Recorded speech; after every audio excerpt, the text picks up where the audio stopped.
We are surrounded by free knowledge, and therefore, when it comes to learning languages, we can and must use public dictionaries for free. However, simply reading the dictionary out of context is pointless and doomed to failure. How can we build our vocabulary in a foreign language while living in societies whose principal languages are not our target language? As with learning mathematics, it is a process of linking unknown notions to known notions, thereby eliminating unknowns. Only the final 10 to 20% of the learning time requires interaction with a native speaker. The first 80% can be performed at home and are the sole responsibility of the pupil, in my opinion. I want to show you now how I accumulate Russian vocabulary remotely. I always begin with a topic of personal interest in the target language. Find an interesting article online of sufficient length. Learning must be based in genuine interest. I cannot teach how to love what you do, but I can show how I devote time and concentration to maximum effect to a process which I love. Maybe my brain has learned to disbelieve visual information. My eyes are bombarded and deceived 100 times a day with advertising, news, and marketing. I therefore start with the belief that I receive permanent, lasting information via my ears. The task becomes to compose a script, to read and discuss with a native speaker for a certain minimum duration. Regularity then amplifies the learning effect. The pupil hears her or himself struggling to produce the audio message, and the pupil's own painful articulation, coupled with repetition and correction by a native, tattoos the new information onto their neurons. Here I prepare a text about Russian adventurer Fyodor Konnikov, whose work was known to me only superficially prior. My interest in the topic propels me to unknown lexical territory. So I start off by copying the entire article into a Google document, which permits me to interact with the text on my phone during the dull moments of my day. Indeed, all of my Russian homework is performed by my thumbs on a phone, along with predictive text to achieve quick and occasionally accurate spelling. Computers can write almost autonomously. I'm not learning to write, but to speak. Of course, it is useful to record the address of the source article to enable referencing the article later on, for example, for formatting once all your notes are finished. Then I begin reading the article and making a list of unknown words, temporarily underneath the paragraph which I'm reading. When it comes to learning vocabulary, as I mentioned, it is essentially a task of eliminating unknowns, like often is the case with mathematics. I therefore write down all words which hinder my spontaneous understanding of the new text. Later, I will discover that some of these words are actually familiar to me, but either grammar or context prevent instant understanding. Repetition is the mother of learning, so goes the saying in Russian. I add to the temporary list until I finish reading the paragraph. I then move the list to below the subsequent paragraph, add new unknown words to the temporary list, until at some moment the list is so long that it fills my screen. At that moment, I move the list to the bottom of the document, starting a new chapter which I call Words. During my subsequent conversation with a native, I always begin our discussion in the chapter of unknown words, reading them and their definitions out loud, relying on the native to correct my pronunciation and false assumptions. The list of unknown words is now complete.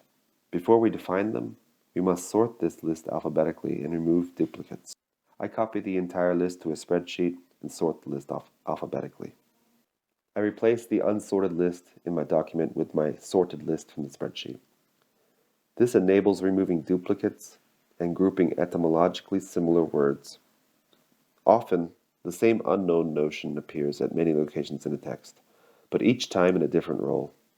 Having all these permutations grouped together reinforces grammatical notions. I assiduously avoid translations, and therefore use definitions in the source language. This links unknown words with easier known words and develops a completely independent vocabulary in the target language. Translations are unnecessary distractions. I use online dictionaries to define these words. My favorite online dictionary is Wiktionary in Russian, which is called Wikislovar. I write out longhand all or at least most offered abbreviations. Abbreviations prevent me reading the text out loud as well as conceal meaning from the pupils, actually. With time and regular repetition, even these abbreviations become instantly recognizable, just like they are for native readers. I use my own stenography to accelerate preparation of the script. An equal sign indicates a definition. Synonyms are written out as such. A picture is worth 1,000 words, of course. Therefore, for words which there exists a Unicode emoji, this emoji is used as the definition. The combination of goofy, exaggerated image along with the vocal repetition of the word during the lesson makes the impression of the new word even more indelible. The same principle applies to animals. It is rather pointless to try to logically explain a new animal. Use images when defining words which denote animals. Often, one definition is insufficient.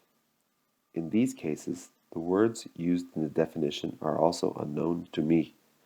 Therefore, I add the unknown words to my list of unknowns, defining them until I counter familiar lexical territory. Indeed, for some words, I do not manage to find definitions online which clarify the meaning using simpler known words existing in my current vocabulary. I reserve these words as questions from my conversation with a native. However, I do ensure that I exhausted all static resources before having questions ready for my instructor. Finally, my result is a list of definitions, pictures, and sometimes questions. Some may object that my use of predictive text is unfair, because I should learn spellings well. My answer to these objections is that my mission is not to learn to write as much as it is to learn to read and to speak. It is difficult to participate in classical language learning without a decent vocabulary. I personally would rather be an illiterate speaker of the foreign language than a spelling ace with no possibility to articulate even the most banal of meanings. As mentioned in the introduction, it is impossible to teach love for the process, but it is possible to teach methods to express love for the process. The pupil may assume the work is finished, but there is always much more which can be done. For example, transcribing the conjugations of new verbs in both perfective and imperfective aspects gives more tools to the pupil to discuss during lessons. Also, writing out all numbers can be an almost endless source of discovery. I have discovered that the Russian alphabet is insufficient for adult learners to pronounce new words on sight. Therefore, I use an online service to add accent marks to my text to enable me to read the text aloud when I discuss it with a native. Finally, I add some minimalist formatting to my accented text in order to navigate. Page numbers tell us the volume of the text. A table of contents lets us jump through the text in a non-linear way. 16 pages of 10-point font is sufficient for about 3 hours of discussion at my level. The goal is to, as quickly as possible, produce sufficient content to speak during a minimum duration with a native speaker of the language.